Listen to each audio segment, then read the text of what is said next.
Bom dia, gente. Queria dar uns avisos a vocês. Inicialmente, que eu já terminei de corrigir a prova de vocês. Aí amanhã eu já retorno para vocês as notas.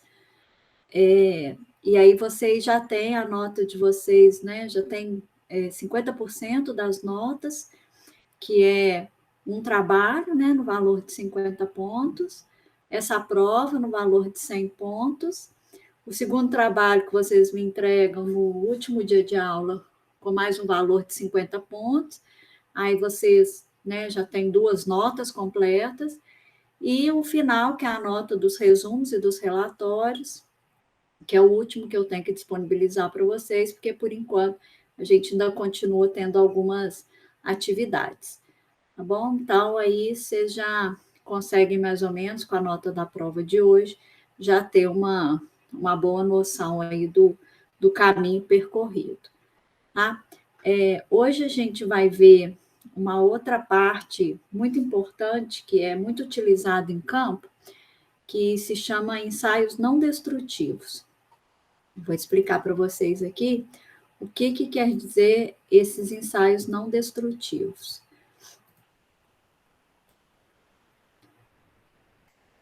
A gente costuma chamar de observação de estruturas. O que quer dizer isso? Na verdade, é quando a gente faz uma avaliação estrutural. Como é que a gente faria uma avaliação estrutural? Entendendo como o edifício e suas partes como uma obra, né?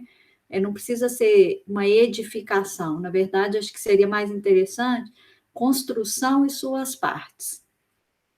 E aí, eu vou avaliar os requisitos de desempenho. O que quer dizer? Se essa estrutura, ela está, as peças estruturais, elas estão desempenhando com os requisitos mínimos solicitados por elas. Ou seja, se elas não estão sofrendo nenhuma patologia, né? Se não está aparecendo nenhuma fissura, nenhuma corrosão, nenhum desplacamento de concreto. Então, eu tenho que avaliar esses requisitos de desempenho. Bem, como que eu vou avaliar? Quais são os critérios que eu vou adotar para avaliar, né, esses requisitos, esse desempenho dela? Então, aí eu começo a pensar, né, o que está acontecendo com essa estrutura e, finalmente, quais são os métodos que eu vou utilizar para avaliar todos esses critérios e verificar se o requisito para que ela foi projetada está sendo cumprido. Quando que eu necessito avaliar uma estrutura? São várias situações. Primeiro, uma paralisação de uma obra por um longo tempo. Isso é muito comum, gente, quando uma empresa está fazendo uma edificação, uma obra, e essa empresa quebra, né? E aí ela para com a obra no caminho. Então, se depois, né, ou alguém adquire essa obra, ou tem um caso, né, aqui em Juiz de Fora, que os próprios moradores assumiram o término da obra, os compradores, né, na época, e o que ocorre é que precisa avaliar se a viga, se a laje, principalmente se ela ficou no osso, que a gente fala, no osso é quando estão, né, normalmente só as peças estruturais e, às vezes, alguma coisa de vedação, alguma coisa de parede. Então, eu avalio se as peças estruturais que ficaram, se elas ainda estão íntegras. Se não está havendo, principalmente, é muito comum acontecer corrosão de armadura, né?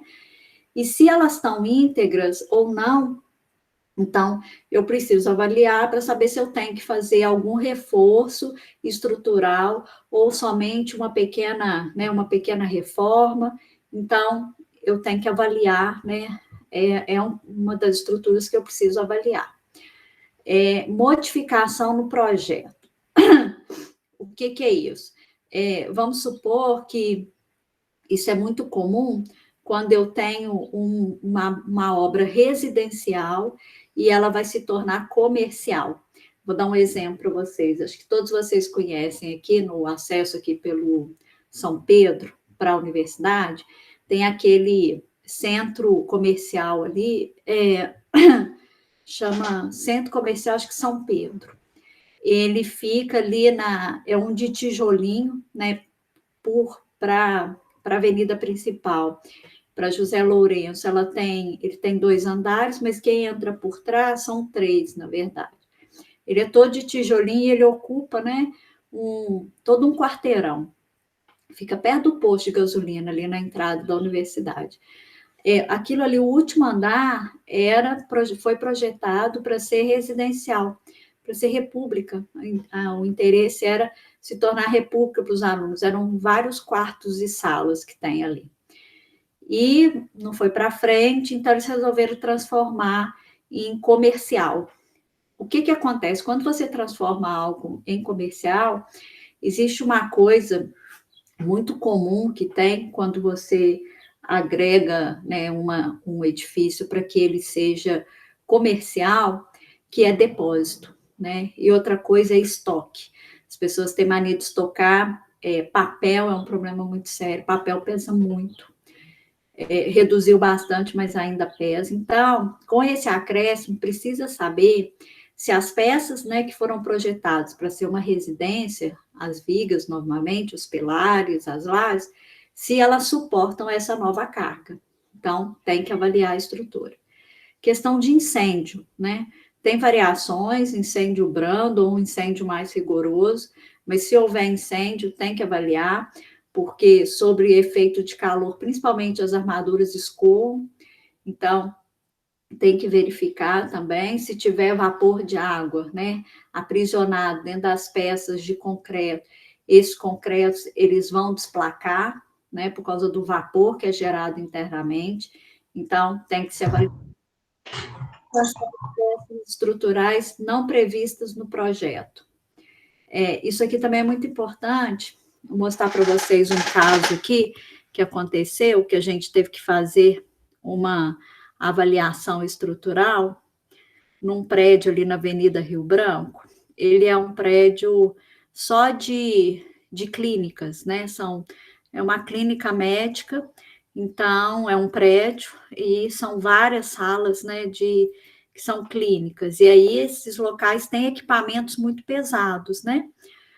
Nós fomos chamados lá e quando a gente chegou, o prédio tinha uma trinca, gente, que ia do último andar até o primeiro.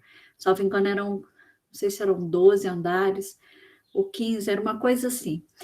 E cada vez que você ia se aproximando do térreo, elas iam ficando gigantescas, né? Chegava a rachaduras mesmo que você enfiava a mão. Várias janelas já não fechavam mais.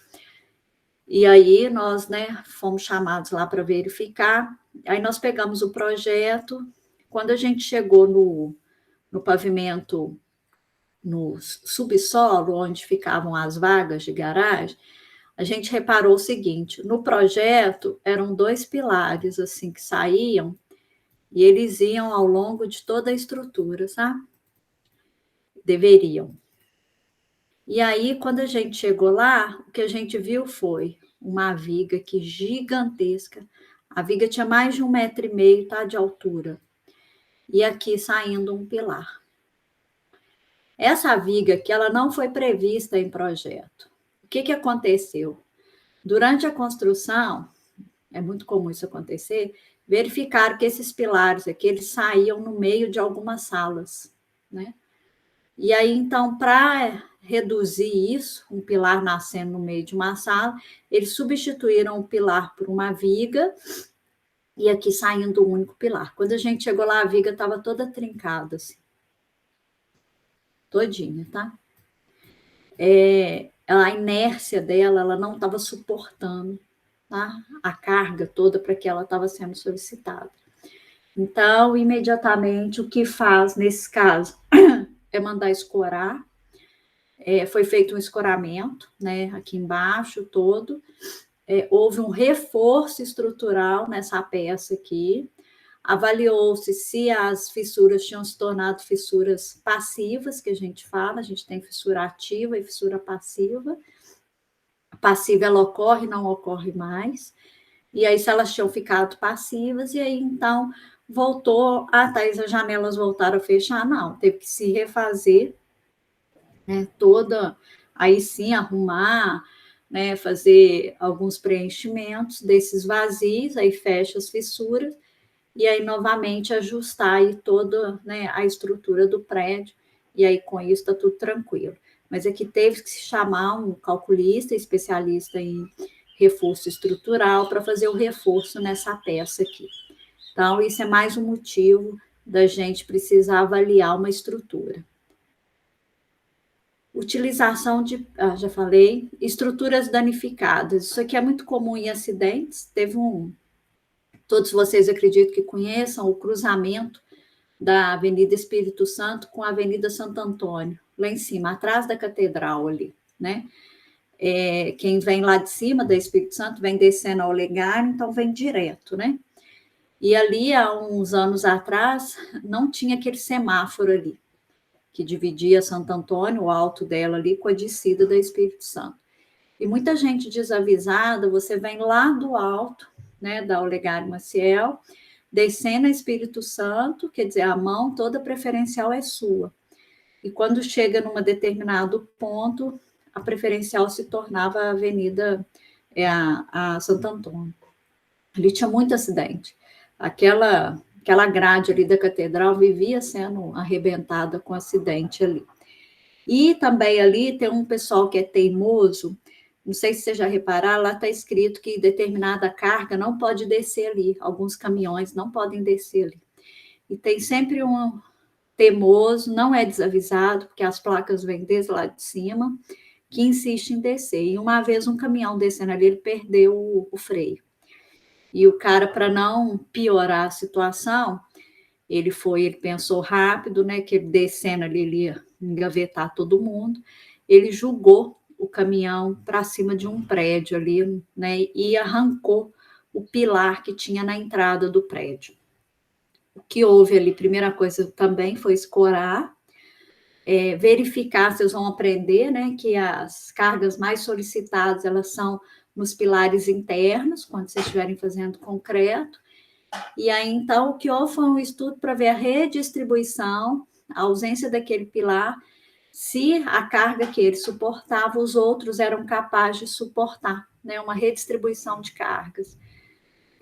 Mas mesmo assim, houve, não teria problema nenhum, mas o condomínio optou por fazer ali uma estrutura metálica, um I, substituindo esse pilar, e aí ele é chumbado, né, para chumbar na fundação e chumbado em cima, para poder, então, retornar com esse pilar que tinha sido danificado.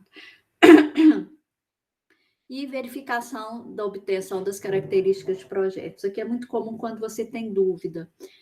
A Caixa Econômica Federal, quando ela financia projeto e ela tem dúvida se o projeto que está sendo construído é de fato igual ao que foi projetado, ela pede, né, uma avaliação estrutural para verificar se as características da obra estão de acordo com o projeto.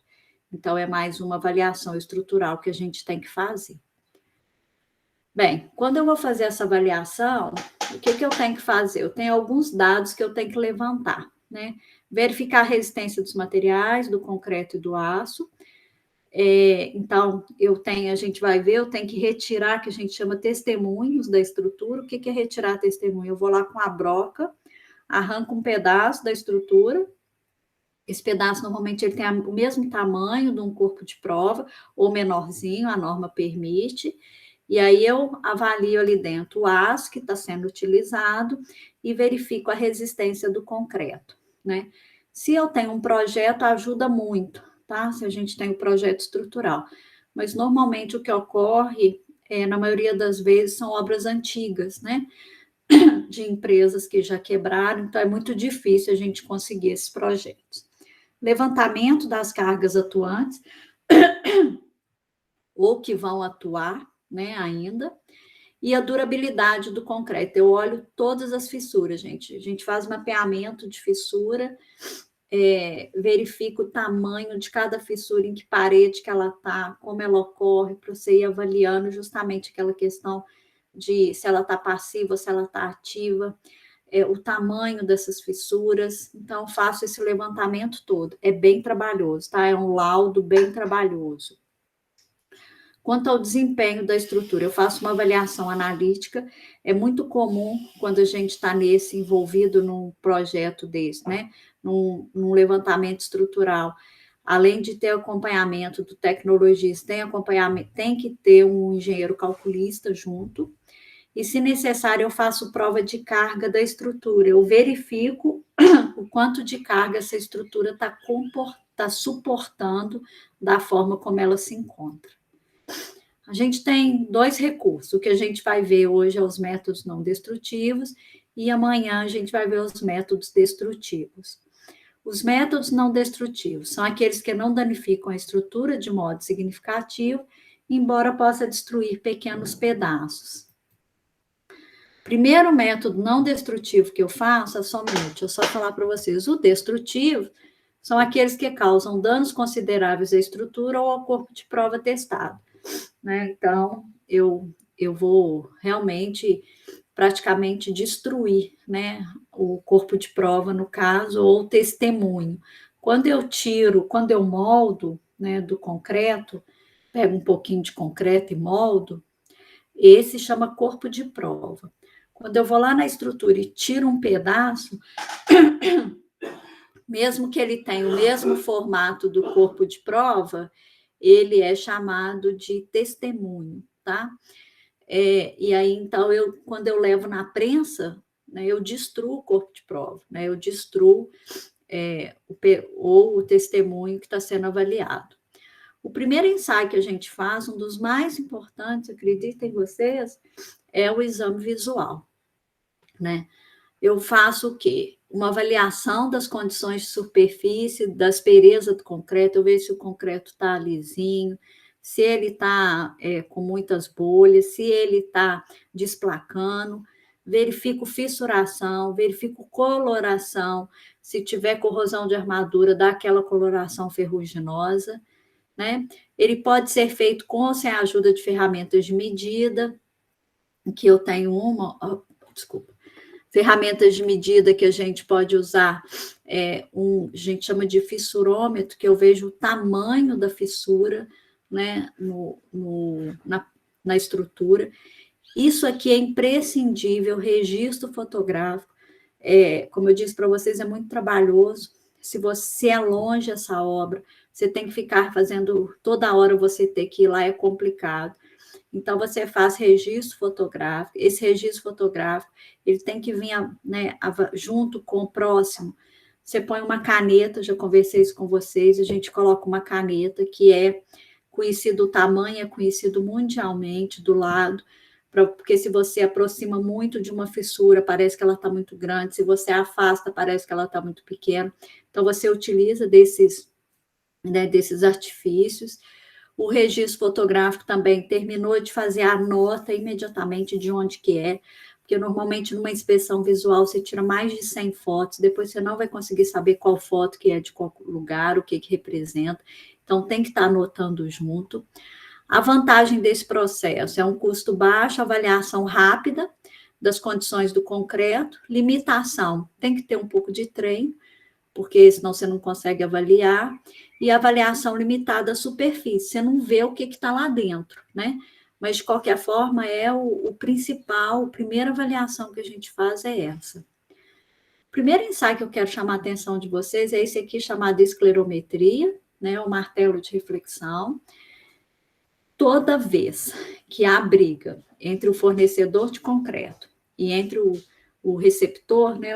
Quem recebeu, todo mundo fala assim, briga porque eu fiz lá o meu corpinho de prova, fui romper e não deu a resistência que a empresa, né, a concreteira falou que estava me entregando.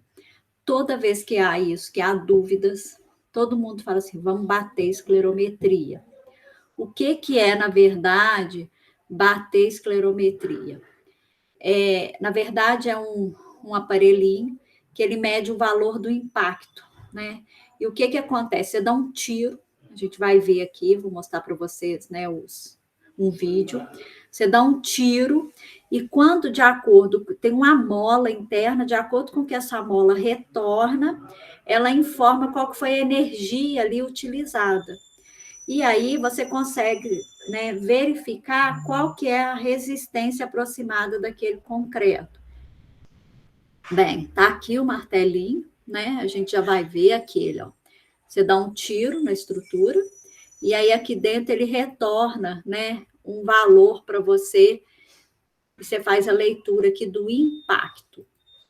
Bem, a gente já vai ver já já. Superfície do concreto, ela tem que estar limpa, seca e plana. Eu tenho que evitar área segregada e carbonatada, por quê? A área segregada, gente, está cheio de pedra, né? Cheio de brita. E aí vai dar uma energia super alta, né? Vai parecer que o concreto está muito melhor do que está.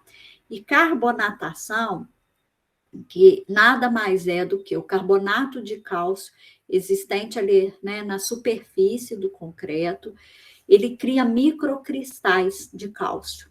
E esses microcristais, quando você bate também no esclerômetro, ele pode falar que a sua resistência está 50% até mais alta do que está. Então, a gente tem que avaliar, a gente vai ver como é que a gente avalia a carbonatação.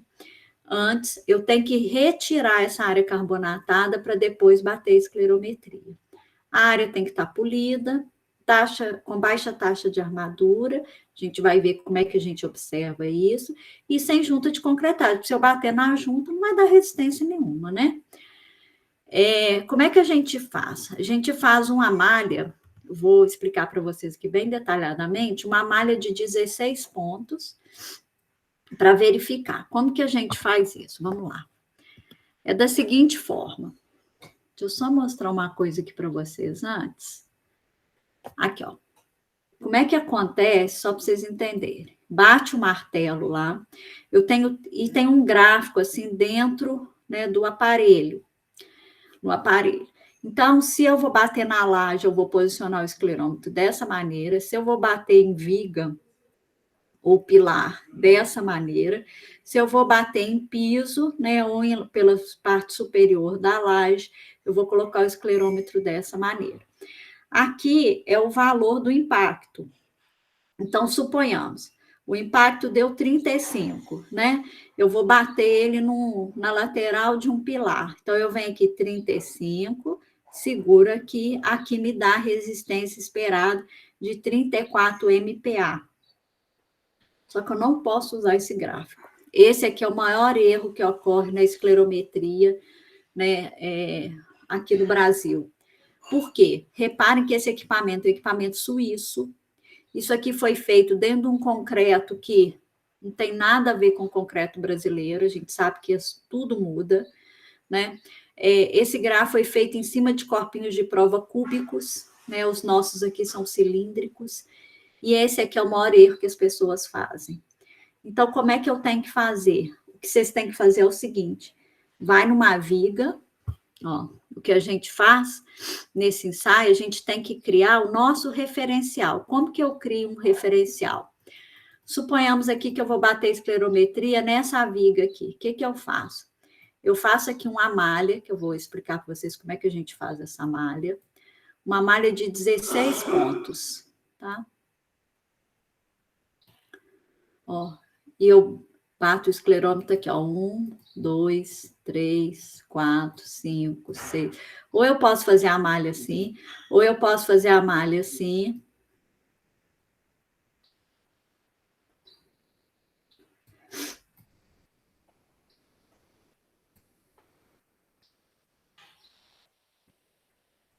E bato aqui no meio, ó. Bato aqui, ó. 1, 2, 3, 4, 5, 6, tá? Bem, essa distância aqui, ela tem que ter em torno de 3 centímetros, senão esse impacto que eu dei aqui, quando eu der o segundo, ele pode sofrer interferência do primeiro, porque ela provoca sulcos, né? São os buraquinhos que vocês vão ver na estrutura. Então, como é que eu faço? Eu faço a malha aqui, aí, nesse ponto aqui que eu fiz a malha, que eu bati o impacto, eu faço uma extração de um testemunho, tiro um corpo de prova aqui. Vou lá na prensa, rompe esse corpo de prova. Vamos supor que o impacto aqui deu 30, e quando eu fui romper lá na prensa, né, eu cheguei, né, a uma resistência de 28 MPa. Então, o que, que eu faço? Em todas as outras estruturas que constituem do mesmo concreto, o que, que eu vou fazendo? Eu vou fazendo malhas nela e faço a comparação. Se der maior do que 30 o impacto, a gente vai ver como é que a gente faz essa média para dar 30 MPa, 30 de impacto. Se der mais que 30 de impacto, eu sei que a resistência é maior que 28 MPa. Se der menos que 30 MPa, eu sei que a resistência está menor que 28 MPa. Qual é a vantagem disso? Imaginem vocês, eu vou ficar fazendo extração de testemunho em tudo enquanto é peça estrutural. Isso, além de ser muito caro, esse tipo de extração, você fere muita estrutura, porque fatalmente você vai tirar um pouco de aço aqui junto. Então, mas você tem que criar um referencial, você não pode usar aquele gráfico. E aí você cria aqui o seu referencial. Nossa, Thaís, aqui deu um impacto baixo demais, deu um impacto de 10. Aí você vai lá e tira um testemunho. Nessas situações, onde são situações que dão coisas muito ruins, situações que chamam muita atenção, você faz extração. Fora isso, você faz essa avaliação dessa forma. Então, isso aqui é uma forma de avaliar, né? A gente já fez vários serviços desses aqui em Juiz de Fora, porque realmente o pessoal, né, gosta muito, né, desse tipo de avaliação, porque ela tira qualquer dúvida relacionada à estrutura, né, ao concreto. Então, agora, como que a gente faz, então, esse ensaio? Bem, já mostrei para vocês a malha. Essa malha eu vou bater e vou tirar 16 pontos dessa malha. Vamos supor que eu fui bater lá e foi dando isso aqui de impacto, né? Lembrando que a esclerometria, ela me dá impacto. Ela não me dá, só me dá resistência depois que você tirar um referencial. Então, eu fiz aqui, bati lá, deram esses valores. 29, 28, 27, 26, 27, deu um 35 aqui, que eu chamo atenção para ele. 27, 25, deu um 18 aqui também, que eu chamo atenção para ele. O que pode ter ocorrido nesse ponto e nesse ponto? No 35, provavelmente pegou uma brita, né? Porque o concreto ele está homogêneo, você deu um impacto direto numa brita. E aí dá isso aqui. E o 18, é muito comum o pessoal bater no cantinho, sabe? Bate no cantinho ou bate um ponto muito próximo, e aí dá interferência, dá muito baixo. Então, como é que eu faço? Primeiro, eu tiro o que a gente chama de média 1. Né? O que é essa média 1? Vou fazer uma coisa aqui, gente, para... Eu faço a minha média 1. O que é essa minha média 1? Na verdade, é a média de todos esses 16 pontos. Né? Se eu marcar todos, deu aqui, ó, 26,88. Então, a média deu 26,88. Eu não adoto, gente, vírgula em esclerômetro, tá? Então, aqui, ele já até arredondou para mim. Você arredonda para 27. E aí, como é que você faz? O que fala aqui? Olha só. Eu faço a média dos valores iniciais. Deixa eu abrir que fica melhor. E aí, eu faço 10% para mais e para menos. Então, o que eu vou fazer? 10% aqui dá 2,70. Aí, 3, eu tenho que arredondar. Então, vai ser de 30 a 27 menos 3, vai ser 24. Então, eu vou pegar valores apenas entre 24 e 30. Os outros eu vou excluir. Então, vou marcar aqui para vocês todos que a gente vai excluir. Ó, nós vamos excluir esse e vamos excluir esse, né? O resto todos eu posso ficar, correto? Então, eu faço o quê? Eu faço a minha nova média. Com o quê? Com menos esses 3 valores. Então, o que eu vou fazer? Eu vou excluir esse e excluir esses 2 aqui, que não estão. Faço a nova média. A nova média vai me dar quanto? Ó, 27, por incrível que pareça, deu 27 de novo, né? Foi muito pouco que foi tirado. Então, deu 27 de novo. Esse aqui é o valor, né, da esclerometria daquele ponto. Então, se eu tivesse feito, se fosse isso aqui a situação, aqui no caso, me daria, então, uma média, que aqui seria 27 de esclerometria. Bem, Thais, eu faço só uma esclerometria? Não. Dependendo da peça, você faz umas 3 esclerometrias, né? Você faz aqui outra malha, faz malha também no lado oposto. E aí, o que, que você faz? Aí você faz esse estudo separado de cada uma delas e o impacto dessa peça como um todo é a média, vamos supor que eu fiz 4 malhas aqui, é a média das 4, tá? Então, o impacto vai ser a média das 4. Então, é assim que eu faço esclerometria. Um detalhe que eu chamo a atenção de vocês é o seguinte, vocês viram lá que a gente excluiu 3 valores. Eu tenho que, o máximo que eu posso excluir de 16 são 11 valores. Tem que sobrar no mínimo 5. Se eu excluir mais do que isso, e começar a excluir valor demais, tem alguma coisa errada que está acontecendo, e aí eu tenho que refazer o ensaio, né? Qual que é a limitação, limitante desse ensaio aqui? Eu fico restrita à superfície do concreto. Eu avalio a dureza superficial. Se ele tiver nicho, que a gente fala lá dentro, se ele tiver lá dentro, tiver vazios, né, dentro desse concreto, eu não vou conseguir verificar, né? Ele tá, então, por isso que ele é muito utilizado em concretos, né, novos, que a gente fala, porque senão a estrutura vai ficar carbonatada. O efeito do dióxido de carbono dos carros, ele carbonata muito fácil. Toda garagem é carbonatada. Então, com isso, é importante que eu tenha certeza que eu estou avaliando só a dureza superficial. Por isso aqui é muito comum ser utilizado quando há dúvidas entre a concreteira e o que recebeu. Por quê? Porque a concreteira ela não é responsável pelo lançamento do seu concreto. Ela não tem que se responsabilizar se você lançou direito, se você lançou muito alto, se você deixou bicheira lá dentro, que são vazios, se você não adensou direito esse concreto.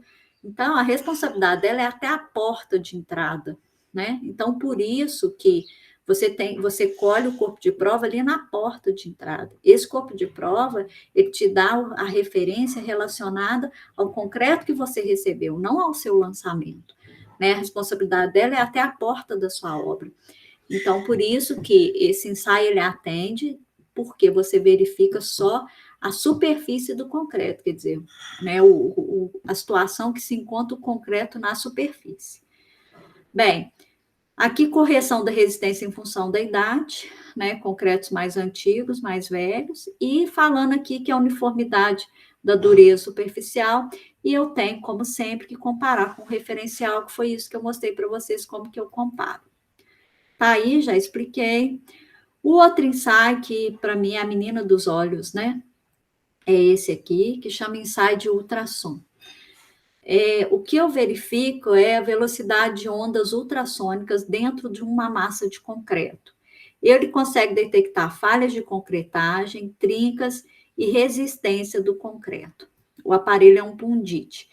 Ele tem um transmissor e um receptor, né? Você põe um de cada lado, transmissão direta, quando você tem acesso às duas faces, um pilar, já vou mostrar para vocês. Quando você tem, né, somente as duas faces do pilar, inclusive, ou da viga adjacente, você faz a semidireta, e quando você vai olhar a laje, você tem que fazer a indireta, tendo aqui uma distância, né, para que não haja interferência entre um e outro. Então, um emite a onda, o outro capta a onda, né? Tá aqui o aparelhinho, esse aqui é um aparelhinho antigo, a gente já tem um novinho lá no laboratório. Então, aqui, ó, colocando um transmissor e um receptor. E aí, o que que eu tenho? Vamos lembrar que, deixa eu tirar aqui, que aí aqui agora a gente vai ver a questão, então, do ultrassom. Como que eu faço aqui o ultrassom? Eu venho aqui, escolho, né, regiões, a gente vai ver como é que a gente escolhe, e aí eu coloco aqui um transmissor e um receptor. O que ocorre é o seguinte, imaginem vocês aqui, né, tá aqui, seção transversal, um corpo de prova, aqui tem um transmissor e um receptor. Deixa eu aumentar isso aqui.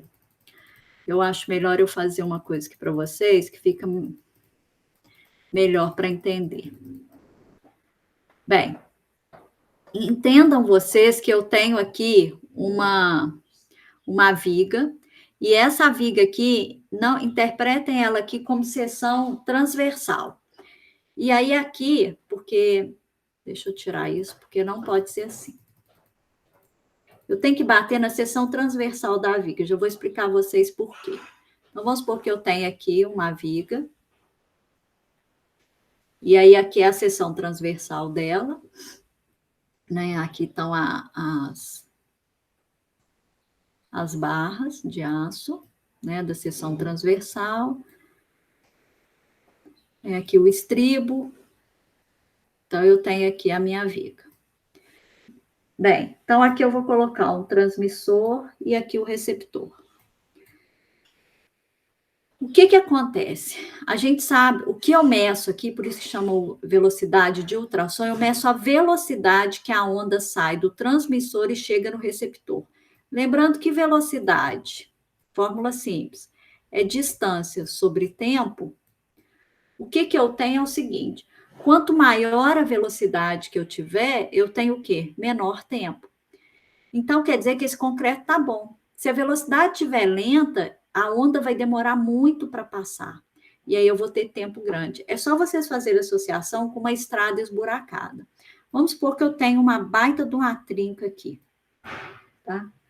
O que vai acontecer? A onda ela tende a passar pelo caminho mais rápido. O que vai fazer? Ela vai bater aqui, vai rodar aqui e vai passar. Se eu não tivesse essa trinca, o que ia acontecer?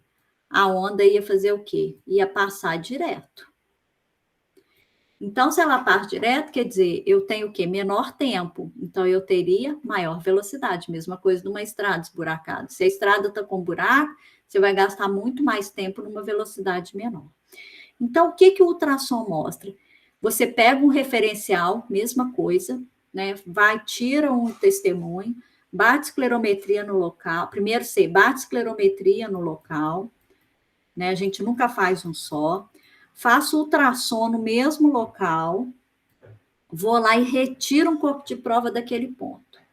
Vejo quanto que deu de impacto, quanto que deu de velocidade e quanto que deu minha resistência. Amarro esses 3 pontos. E aí saem todas as estruturas, né, da edificação, né, da obra ou da ponte, e avalio quanto que deu impacto, velocidade, e faço a comparação com o meu referencial. Por que eu falo que o ultrassom é a menina dos olhos? Porque ele enxerga dentro da estrutura. Né? Se eu tenho um referencial de uma velocidade, né, eu tirei o corpinho de prova, vi que ele está intacto, testemunho, e de repente começou a dar velocidade lenta, me chama a atenção que ali dentro tem uma coisa errada. Então, ali é um lugar, um outro lugar que eu preciso tirar um testemunho. Então, é assim que eu faço essa avaliação estrutural com o ultrassom. Né? Isso aqui é um problema que a gente tem na internet. Quero mostrar uma coisa aqui para vocês relacionada a isso. Aqui está falando questões de velocidade, né? Mas o que eu quero dizer a vocês é o seguinte, isso aqui é um problema seríssimo, seríssimo, isso aqui está errado, tá? Não posso, isso aqui está na internet para quem quiser pegar, isso aqui é um problema sério. Por que está errado? Vou explicar.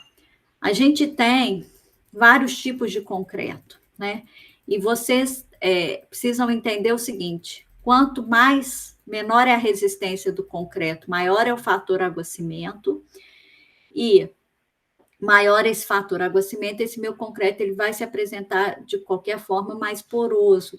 Então, se eu tenho um concreto, né, que o cálculo estrutural, FCK, pediu 25 MPa, eu medi no campo, ele deu 27 no campo, e me deu uma velocidade de 2.800 metros por segundo, ou 2,8 quilômetros por segundo, é ultrassom, e eu tenho um concreto de FCK 40, né? Quando eu fui fazer a extração e tirei o corpo de prova, me deu uma resistência de 42 e me deu uma velocidade de 4.800, eu pergunto a vocês, qual que está bom, qual que está ruim? Se você for seguir isso aqui, você vai falar que esse aqui está péssimo, deu má, e esse aqui está excelente, né? E não é uma verdade. Todos dois estão ótimos. Por que que todos dois estão ótimos? Porque todos dois atendem ao cálculo estrutural. E por que que esse aqui deu velocidade menor? Ora, esse aqui tem menor resistência, esse aqui provavelmente tem uma microsílica, né, colocada nele para fechar mais vazios. Então, esse aqui está mais poroso. Se ele está mais poroso, a onda só se propaga em meio sólido. Então, por isso, a velocidade dele deu mais baixa. Então, muito cuidado com o que é visto na internet e da gente saber questionar o que existe na internet, né? Quais são os fatores que influenciam, né, a questão da velocidade de ultrassom? Bem, falei com vocês, a onda ela tende a percorrer em meio sólido e a menor velocidade. Então, por isso, eu só posso fazer ultrassom na seção transversal das armaduras, porque aqui é muito pequenininho, isso aqui não vai dar muita interferência. Agora, se eu fizer dessa forma aqui, né, na seção longitudinal, o que vai acontecer é que a onda vai descer, já que ela vai tentar pegar o caminho mais rápido. Isso aqui, o aço é um meio altamente sólido, e aí ela vai passar aqui muito, numa velocidade muito grande, e de repente imaginem vocês que eu estou com que eu estou com uma trinca bem aqui no meio, né? Bem aqui. Não vai detectar, né? Então, por isso que eu tenho que fazer na seção transversal, tá? Das peças. Bem, o outro ensaio que a gente tem, que é um ensaio que eu sou fã, é o pacômetro, né? O que que é esse pacômetro? O princípio dele é eletromagnético, ele determina, gente, onde que estão as barras de aço, qual que é a espessura do cobrimento e em que posição que estão essas barras de aço. É esse aparelhinho aqui, ó. A gente já vai ver como é que ele funciona.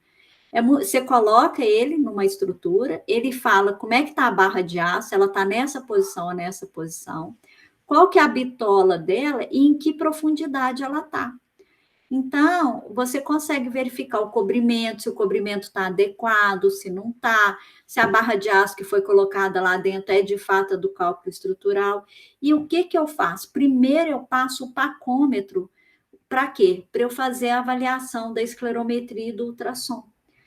Porque lembra vocês, principalmente para eu tirar o referencial, eu passo o pacômetro para eu achar um local onde eu tenho baixa taxa de armadura, onde eu não tiver armadura. Ali sim eu vou extrair meu testemunho, porque ali eu vou ferir menos a estrutura. Thaís, mas não tenho jeito. Tudo bem, então procura um local onde tem menor taxa de armadura e faz a extração ali. Então, o pacômetro, ele determina isso, é um aparelhinho super simples, né? Vocês vão ver a gente já nos vídeos, porque a gente tem lá no laboratório esses aparelhos, e vocês vão ver como é que é muito simples, né? E interessante o uso dele antes dos outros. Eu falei com vocês que a gente tem a questão da carbonatação, né? A carbonatação, que é a verificação, né, do carbonato de cálcio presente na superfície da estrutura, a carbonatação, ela provoca corrosão de armadura. Então, se o concreto está carbonatado, né, o que ocorre é que o concreto vira um agente passivador de corrosão de armadura. E como é que eu avalio carbonatação? Existe um produto que chama fenolftaleína, né? O que que você faz? Você joga fenolftaleína no corpo de prova. Se o fenolftaleína não reagir, ficar branquinho, tá vendo aqui, ó? Não reagiu. Isso aqui é um testemunho extraído. Isso aqui é a face dele. Então, veja que a face está carbonatada. Aqui é a profundidade de carbonatação. Essa parte aqui que está rosa, quer dizer que não está carbonatado. Então, se o fenolftaleína reage, fica rosinha, quer dizer que isso aqui é uma área, o quê? De pH neutro, né? Então, aqui é uma área que dificilmente aqui não vai ocorrer porque aqui não vai ocorrer de jeito nenhum corrosão de armadura. Essa parte aqui, essa espessura aqui está carbonatada, né? Se vocês entenderem isso aqui como um corpo de prova, isso aqui está a face dele, realmente ali exposto ao ambiente, ele vai estar carbonatado. E essa carbonatação, ela ocorre ao longo do tempo, né? É claro, gente, que isso aqui demora para, se tiver uma estrutura, né, com aço aqui, e essa carbonatação, ela, né, se isso aqui tiver facilidade para penetrar, isso aqui é 20 anos, 30 anos para penetrar, né? Tem um estudo que mostra que concretos com resistência acima de 40 MPa, né, que seja um concreto bem homogêneo, né, bem fechado, bem denso, chega a demorar 350 anos, né, para uma carbonatação chegar até a barra de aço em situações de agressividade alta. Então, né, isso aqui ocorre muito lá no laboratório, se a gente tivesse, vocês iam ver que ocorre carbonatação, mesmo lá em cima sendo uma área muito tranquila, né, de carros, principalmente de veículos, áreas industriais, mas mesmo assim ocorre, mas é bem parado na superfície do concreto, tá? E como eu disse, esses cristais aqui, ó, ele aumenta a resistência mecânica do material. Então, se você for bater aqui, né, igual eu falei com vocês, esclerometria, vai dar uma resistência muito mais alta do que de fato é, né? Ele reduz o pH, né? Então, com isso, você avalia aqui a situação de regiões carbonatadas ou não. Quando que eu faço recuperação? Quando que eu reforço, né? E quanto que eu faço proteção, né, para proteção dessas construções, e quanto que eu vou demolir. Se eu tiver ninhos de concretagem, o que, que é isso? São vazios, tá, gente? Dentro do concreto. Eu só recupero. Se eu tiver desgaste mecânico, o que, que é isso aqui? Ah, pilar de garagem é um festival de desgaste mecânico, né? O cara bate, tem algumas edificações, alguns locais que eles até já protegem já os pilares, eu só recupero. Se eu tiver falha na concepção, né, eu reforço ou então eu vou ter que demolir, né? Se eu tiver falha ali de projeto, falha de construção, vai ter que reforçar, dependendo, ou se precisar demolir. Execução errada, mesma coisa, reforçar ou demolir. De cima, concepção é o projeto, embaixo é a execução errada. Mudança de uso, que eu falei com vocês, né? Quero mudar de residencial para comercial, ou alguma outra mudança, né? De comercial para industrial, quebrar parede, verificar, eu tenho que reforçar. Um incêndio, se for brando, eu recupero, se for intenso, eu vou reforçar ou eu vou demolir, né? Dependendo da situação da obra. Bem, quero passar para vocês agora uns vídeos que são muito legais sobre essa parte aí, que vocês vão ver, são 20 minutos de vídeo. São 8h53, quase 8. Então, quando der 9h15, a gente retorna para eu explicar a atividade para vocês, tá? Assistam o vídeo nessa ordem que eu vou passar, para que vocês consigam ter, né, uma boa visão de como que se executa esses ensaios. Vou deixar aqui para vocês na ordem. E aí vocês assistem. São 3 vídeos, tá, gente?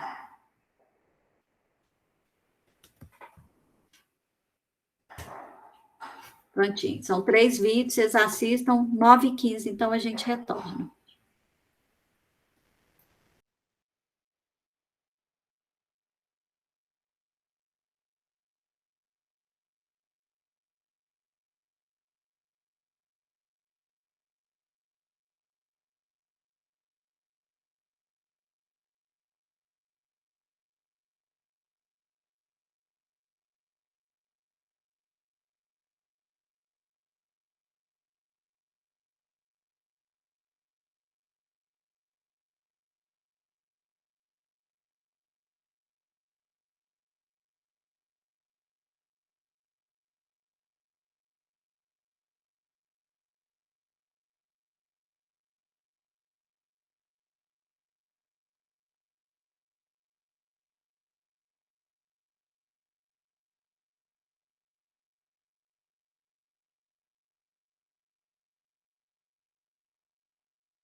Pronto, né, gente?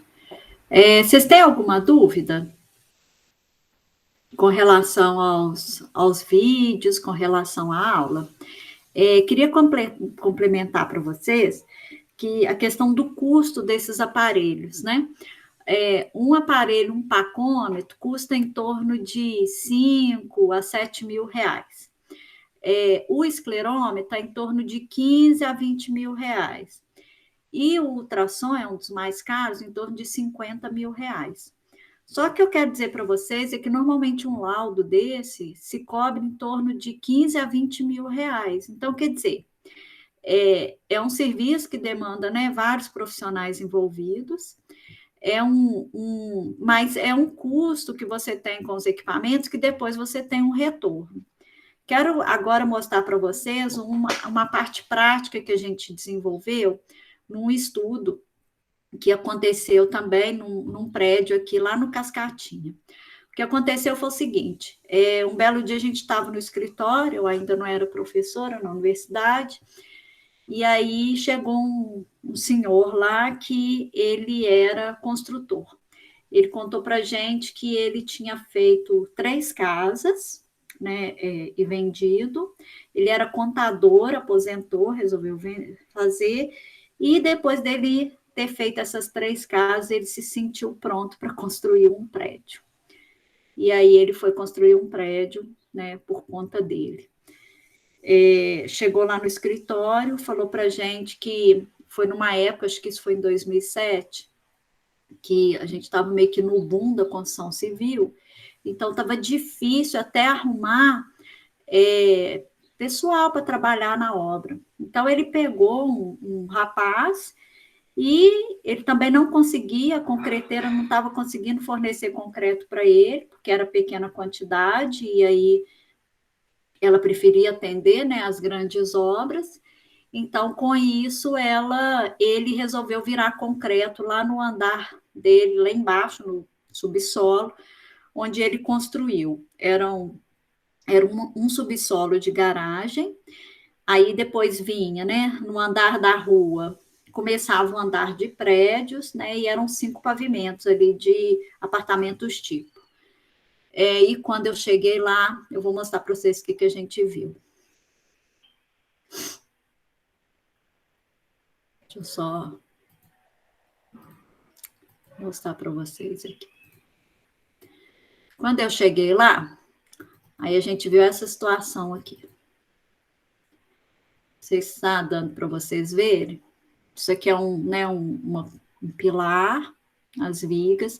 E aqui, ó, tá vendo? Isso aqui é uma barra de aço, tá, gente? E isso aqui é o alto do pilar. Vou mostrar a próxima para vocês.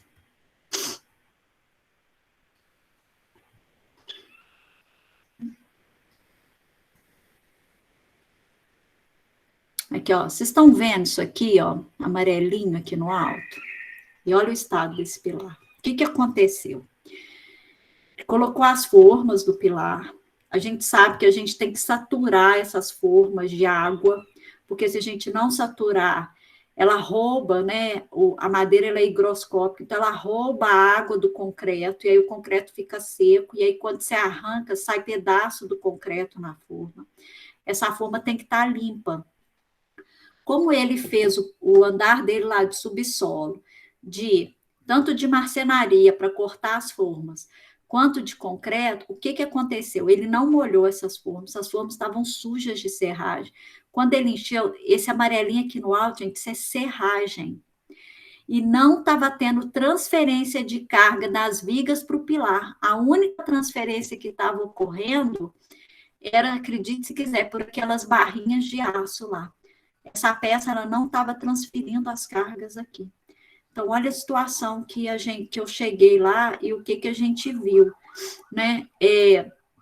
Mais do que isso, vou mostrar para você.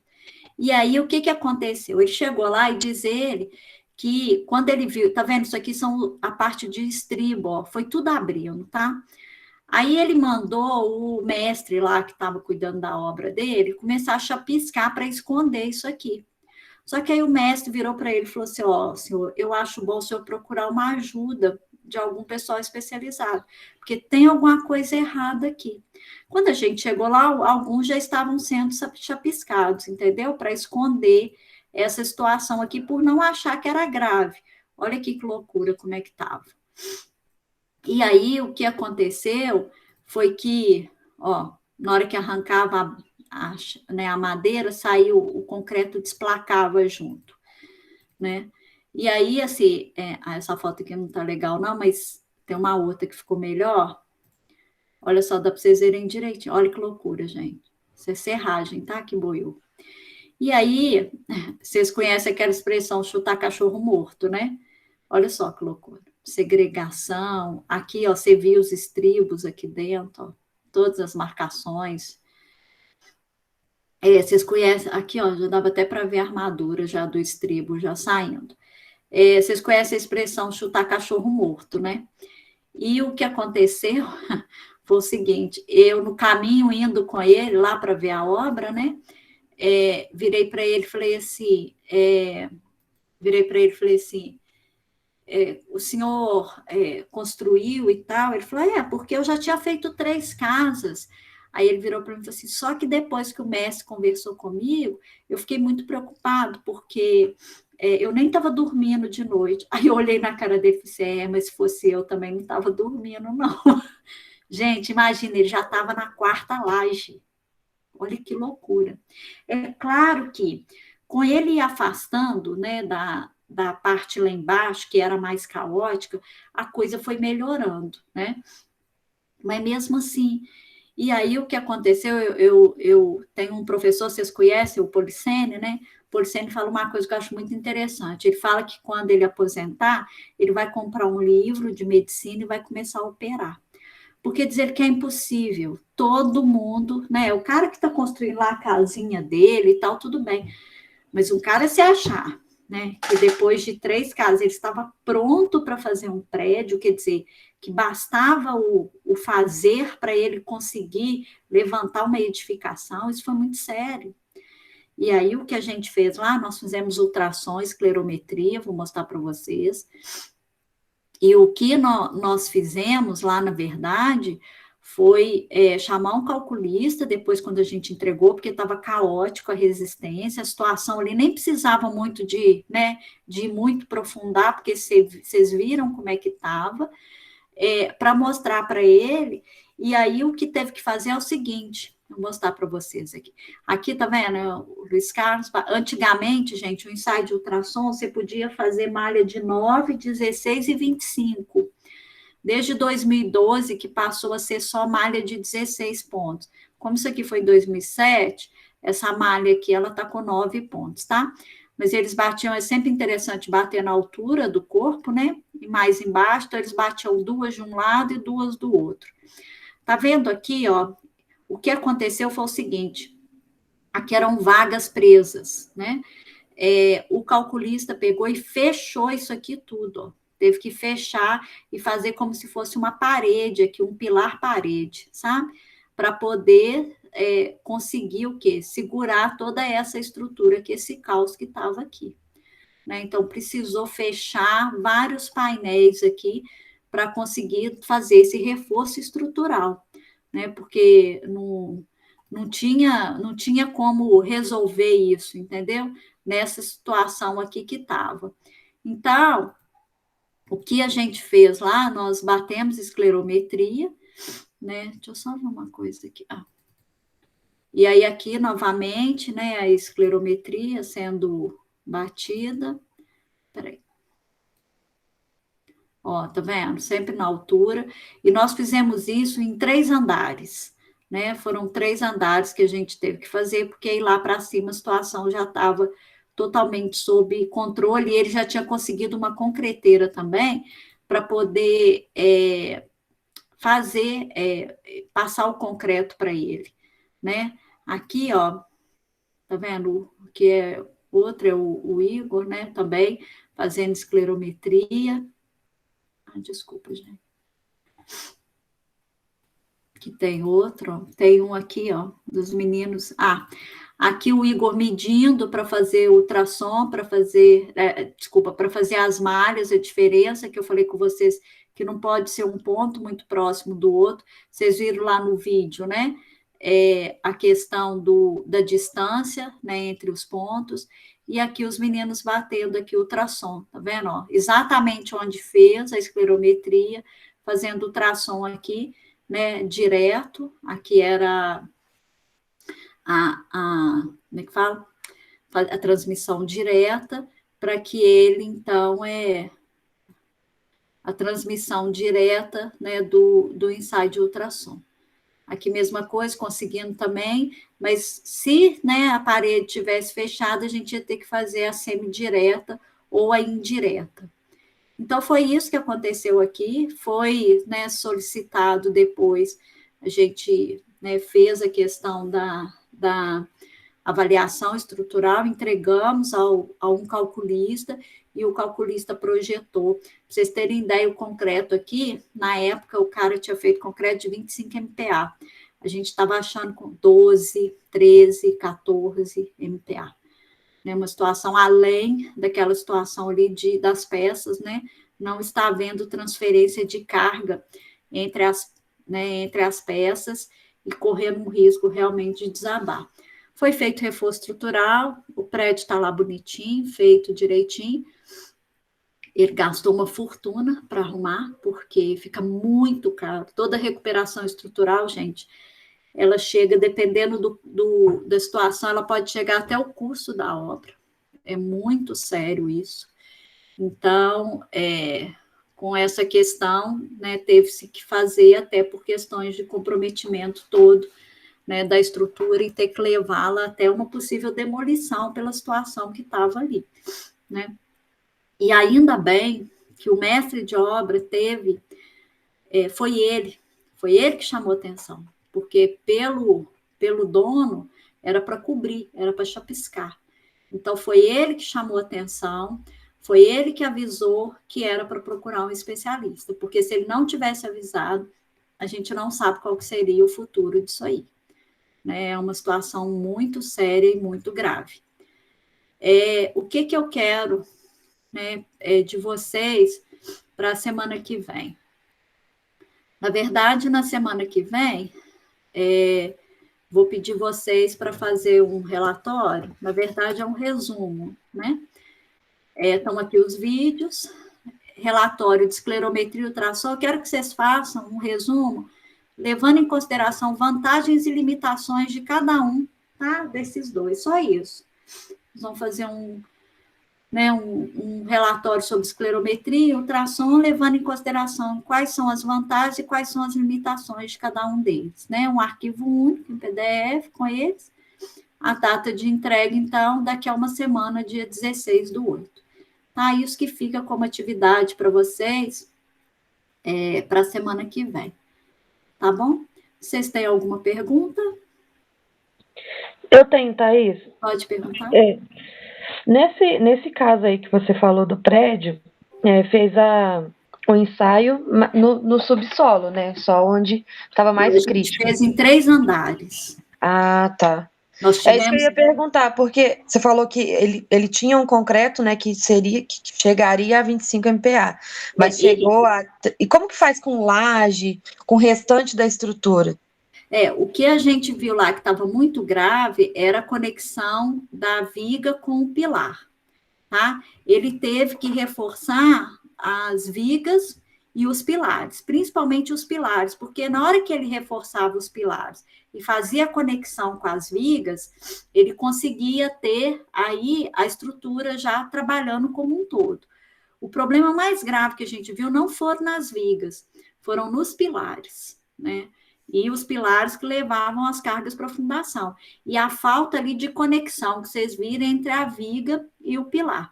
Então, o reforço estrutural, ele foi feito nos pilares, para também pegar toda a viga, né? Porque vocês viram, o pilar pegava de um lado do outro, foi fechado, então pegou toda a viga, isso no subsolo.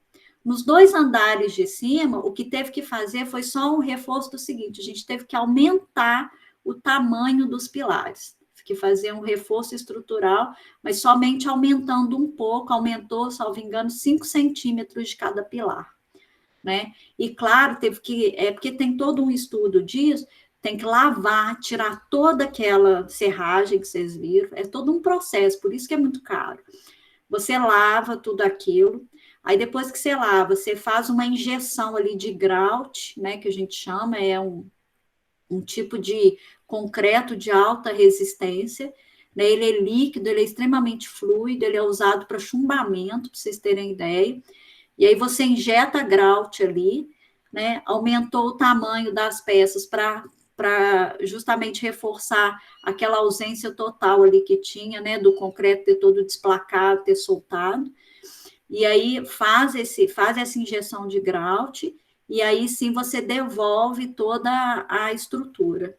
Isso foi feito no primeiro andar, fechou o subsolo, o primeiro andar aumentou os pilares, o terceiro andar não precisou fazer nada. Né? Então, como eu disse a vocês, como a gente foi afastando lá de baixo, onde era a marcenaria, e onde ele virava o concreto dele na obra, por isso aquele desvio padrão de 7, quando o cara está virando o concreto dele na obra, e ali ele não fez nada disso, ele pegou o concreto na internet, quanto mais você ia afastando daquilo, a situação foi melhorando, e a partir da terceira laje ele conseguiu um fornecedor, uma concreteira para fornecer. Então, aí a situação ficou menos grave, apesar de ainda estar roubando água do concreto dele. Mas, em função disso, né, como houve assim, essa intervenção imediata, conseguiu-se dar tempo de fazer, mas ele gastou muito para fazer, teve que contratar um engenheiro que não tinha, né, um calculista. A coisa foi feita assim, foi muito assustador, e quero dizer a vocês que, como esse caso, tem um monte, não é único. Né? Eu conheço várias pessoas que constroem casas para vender. Não vejo problema nenhum nisso, tá, gente? Até porque com o concreto que a gente tem hoje, com toda a situação, o cimento, tudo mudou, ajudou muito. Mas uma pessoa se achar apta para fazer 3 casas e achar apta a construir um prédio, é arriscar muito. Né? Mas não é uma situação isolada. Tá? Mas foi isso, Maria. A gente avaliou até o terceiro andar. A partir dali a gente viu que não precisava mais, e no terceiro já não precisava fazer mais nada. Realmente o mais sério foi o primeiro e o segundo andar. Mas quem estipulou o que tinha que ser feito foi o calculista. Nós entregamos para eles os resultados dos testemunhos, da esclerometria e do ultrassom. Né? E a partir dali o calculista tomou as providências dele. Tá? Você falou também durante a aula sobre Carbonatação. Carbonatação. Me embolei. E que geralmente ocorre em garagem, né? Pode chegar nesse estado? Nesse estado o quê? De corrosão, de armadura? Ou de Muito separação, assim. Muito difícil. Muito difícil mesmo, porque os concretos, né, normalmente dessas edificações, são concretos feitos de uma maneira mais densa, são concretos mais densos.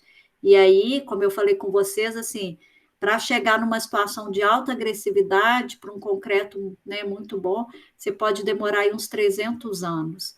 Como o pessoal sempre está dando manutenção, sempre está pintando, então aí você acaba diminuindo esse risco.